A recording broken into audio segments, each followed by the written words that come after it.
Good evening, ladies and gentlemen. The lecture will be delivered this evening by Mark Twain, a gentleman of high moral character and unimpeachable integrity. It's only surpassed by his natural modesty and sweetness of disposition. I refer in these general terms to myself, for I am the party.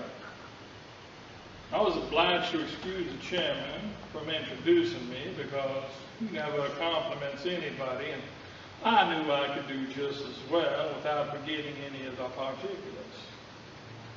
Besides, you never know what somebody's going to say about you when they introduce you.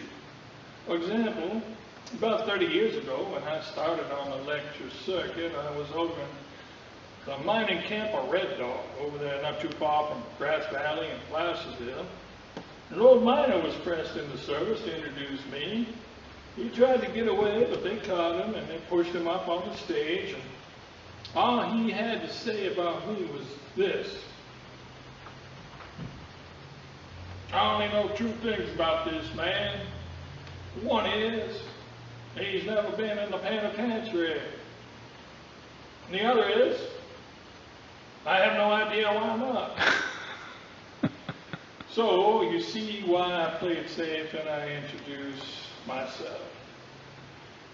I had intended to tell you only the truth this evening, but I realized that I may have already misled you a little, because my name is not really Mark Twain. My parents, John and Jane Clemens, named me Samuel. I didn't become Mark Twain, as it were, until 1863. I was born in 1835 in Florida, Missouri, that is, on the Salt River. I don't remember much about that village because we moved away from there when I was only 3 years old. We moved to Hannibal on the Mississippi River, just a couple of dozen miles to the northeast. Hannibal was a new town at that time, but growing. When I was a boy, Hannibal became the second largest place in the whole state.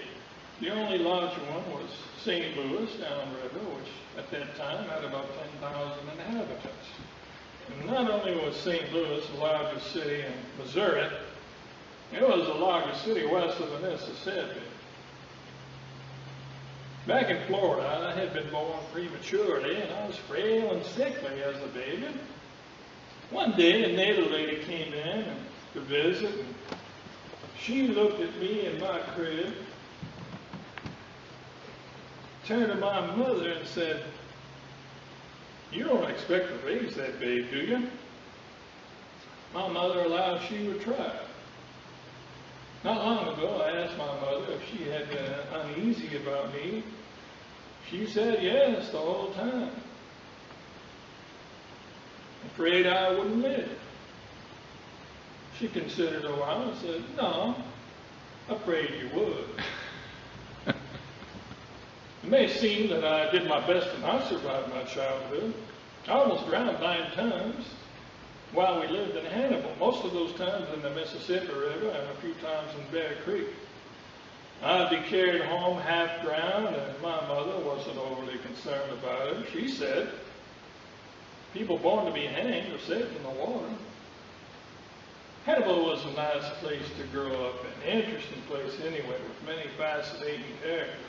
In fact, most of the stories in my books, The Adventures of Tom Sawyer and The Adventures of Huckleberry Finn, actually did take place in Hannibal and around there. The characters in those books were people I knew, people I grew up with. The town itself I called St. Petersburg, heaven. Eventually, I felt the need, though, to light out from Hannibal because I was adventurous and ambitious and didn't seem to be getting anywhere working in the newspaper offices there around Hannibal. So I decided to go to the Amazon and become a coca maker.